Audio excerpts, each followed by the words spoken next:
Hiram Barretua po ang operator ng Imogzibo. Today is February 11, 2024. Ang machine namin gamit na 7 araw na may 31 meters. Ito ang printed area. Ito naman ang capping. So click natin yung head clean.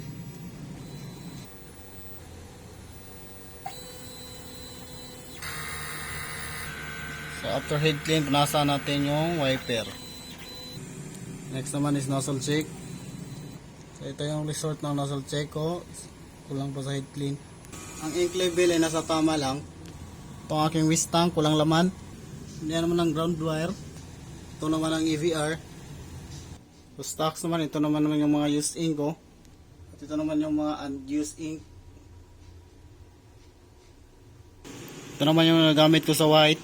Ito din sa magenta, sa cyan, sa black. Ito naman sa yellow. At ito din naman sa powder, sa solution, at sa film. Ito naman yung daily checklist ko po. At ito naman yung daily workload ko po. So yun lang, maraming salamat.